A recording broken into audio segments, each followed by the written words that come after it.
Harmon joining me now live from Capitol Hill. Thank you very much for joining us. First of all, didn't the Democrats in the House and Senate create this issue, this challenge for the president? He scheduled this speech today, the dueling speech with Vice President Cheney, precisely because his own party had turned against him on the release of Guantanamo detainees and created a real problem for him. Well, I'm one who thinks Guantanamo has to close, but I think that skirmish was only about budgeting now before there is a specific plan about what to do with the 240 people who are still incarcerated at Gitmo.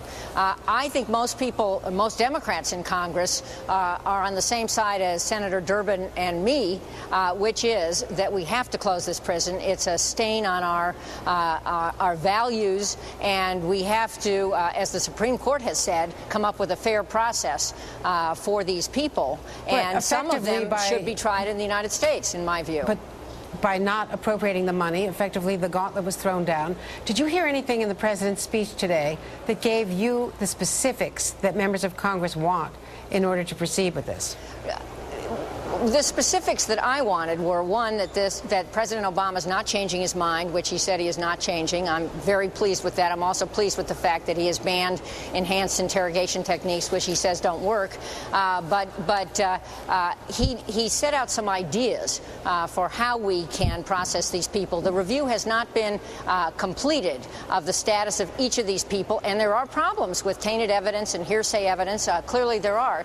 But my view is very close to Senator Feinstein's. I know she was on this show a bit ago. I think we should be trying the people in the United States under federal law and under the Uniform Code of Military Justice. If we have to tweak either of those, that's what we should do. But we have supermax prisons in Colorado, in California, at Pelican Bay, and other places where we can incarcerate these people. And Obama made very clear that we're not letting terrorists out on the streets of America. And so I think Congress was just unfortunately reacting to inadequate information, and when the information is put out there and a plan is in place, I am hopeful that a majority in Congress will support the president.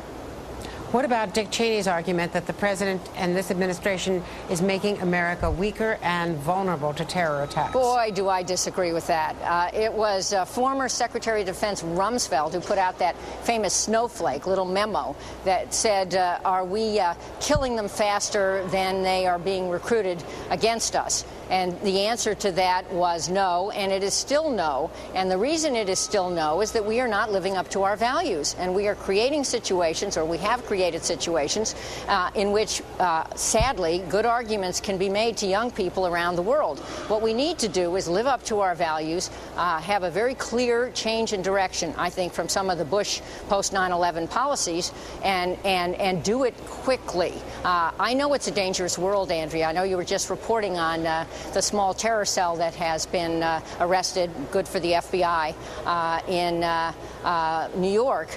There are other things like that going on in our country. It is a dangerous time, but now is the time, as the president says over and over and over again, to do both, to do security and protect our liberties. We made very bad choices, I think, during the Bush years, and his course correction, his nuanced mind, I think, are going to help us very much.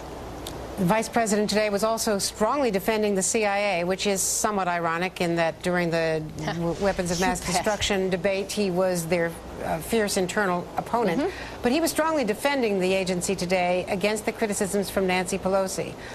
Fair defense? Where do you come down on that? Well, I come down on behalf of the hardworking people at the CIA, whom I've met all over the world, just recently saw in Afghanistan, Pakistan, Israel, and Jordan.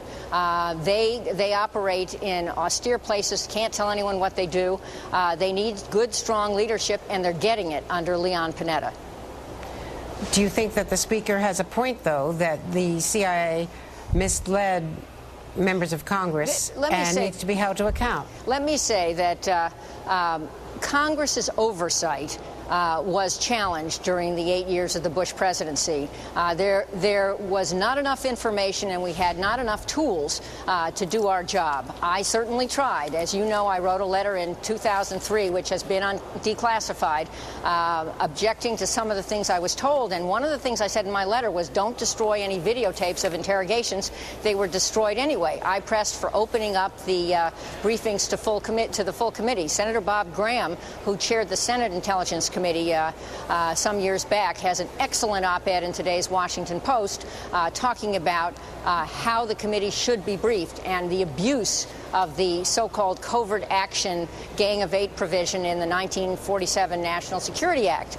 So Congress's oversight has to be robust. President Obama called for that today in his speech. He said Congress and the courts have to do rigorous oversight of executive branch policies. That's what we didn't have, and that's what we need, and I'm quite confident that this Congress on a bipartisan basis is going to insist on it.